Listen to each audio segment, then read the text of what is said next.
Un, deux, trois. Il était une fois. Bonjour, aujourd'hui, Valérie va vous raconter l'histoire d'Emma. Emma s'ennuie. Emma est en vacances chez Mémé. Elle est gentille, Mémé. Elle sent bon la confiture de fraises et la tarte aux pommes. Sa maison est petite, un peu biscornue. Le jardin accueille des familles de petits oiseaux dans ses arbres fruitiers. Les abeilles et les coccinelles virevoltent parmi les fleurs. Et un petit hérisson a trouvé refuge dans le potager. C'est bien beau tout ça. Oui, mais voilà, Emma s'ennuie. Tu verras, lui avait dit maman. Tu vas bien t'amuser. Emma savait que c'était faux. Elle n'avait pas sa console. Et puis Mémé n'avait même pas la télé. Ses copains lui manquaient. Emma soupira en regardant les champs par la fenêtre. Elle posa son menton sur ses mains, l'air maussade. Qu'est-ce que je vais bien pouvoir faire ici ? Elle avait l'impression que les minutes s'étiraient comme du chewing-gum. Affalée sur le vieux canapé, Emma boudait en balançant ses jambes. Elle n'avait pas envie de lire les livres poussiéreux qui attendaient sur la bibliothèque.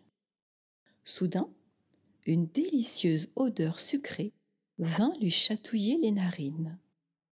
Elle se leva, guidée par ce doux parfum, et poussa la porte de la cuisine. Mémé chantonnait dans la cuisine. Elle remuait doucement une grande casserole de confiture de fraises.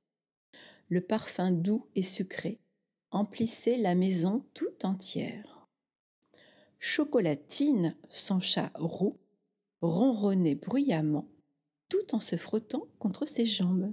« Tu sais bien que ce n'est pas pour toi, gourmand !» ria-t-elle, en le gratifiant d'une caresse sur la tête. « Tu fais quoi, Mémé ?» lui demanda Emma, intriguée. « De la confiture de fraises, mon ange. »« Tu veux m'aider ?» lui répondit Mémé, un sourire malicieux aux lèvres. La petite fille haussa les épaules, hésitante. « Je sais pas faire. »« Eh bien, je vais te montrer. »« On fait ça à deux, tu veux bien ?» lui demanda Mémé, en lui tendant une cuillère en bois. Emma s'avança timidement. Elle prit la cuillère et commença à remuer tout doucement la confiture, sous le regard attentif de Mémé. « Tu vois, il faut mélanger comme ça pour que ça n'accroche pas. Et attention, c'est très chaud. Bientôt, on pourra y goûter. Rien de meilleur qu'un peu de confiture de fraises encore tiède sur un bout de pain frais, avec un peu de beurre salé, ajouta-t-elle, en lui adressant un clin d'œil complice. Emma sourit. « Ça sent vraiment bon. »« Tu vois, lui dit Mémé, tout l'art de la confiture est dans la patience.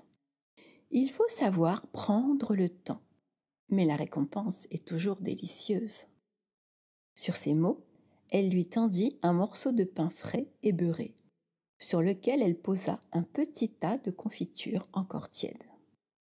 Emma croqua dedans, et ses yeux s'illuminèrent. Alors qu'elle goûtait la confiture tiède, un sourire apparut sur les lèvres d'Emma. Mémé gloussa gentiment, ses yeux rieurs.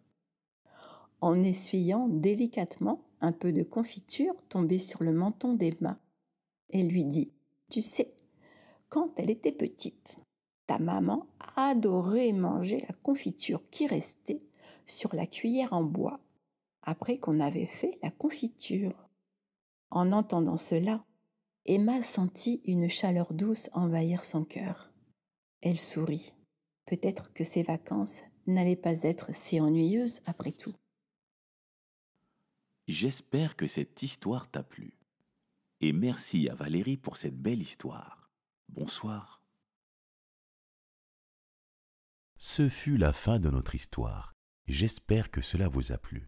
Et si vous voulez d'autres histoires, je vous dis à bientôt les enfants.